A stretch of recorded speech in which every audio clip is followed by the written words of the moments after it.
នជាង3ទសវត្សរ៍មកហើយ Toyota RAV4 បានក្លាយជាឈ្មោះមួយដែលពិភពលោកទុកចិត្តនិងមានការពេញនិយមជាពិសេសគឺប្រទេសកម្ពុជាយើងមានការនិយមប្រើប្រាស់ច្រើនគួរសមដែរដោយគិតចាប់ពីឆ្នាំ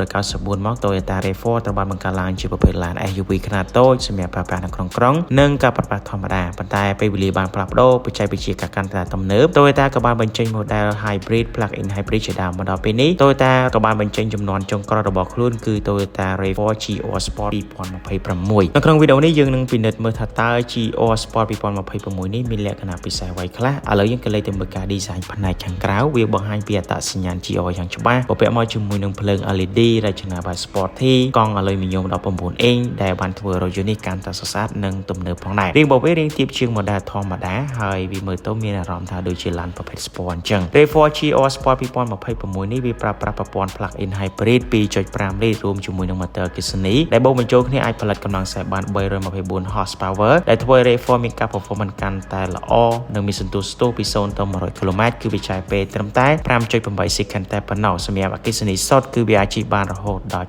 70 km ឯណោះយើងអាចនិយាយបានថាបើសិនជាប្រើប្រាស់អគ្គិសនីសុទ្ធសម្រាប់ប្រើប្រាស់ប្រចាំថ្ងៃវិញគឺវាអាចជួយកាត់បន្ថយប្រើប្រាស់ប្រេងឥន្ធនៈយ៉ាងមានប្រសិទ្ធភាពផងដែរហើយយើងក៏លេខទៅមើលប្រព័ន្ធជើងក្រៅរបស់វាវិញគឺបាន design ដែលផ្ដល់នូវការគ្រប់គ្រងយ៉ាងល្អខាងក្នុងរបស់វាមានការរចនាបែប Sport Premium ប៉ុន្តែខាងដៃទ្វីរបស់វានឹងគឺលក្ខណៈ Black Plastic ប៉ុន្តែអ្វីដែលពិសេសគឺកៅអីរបស់វាមានលក្ខណៈស្បែកទុន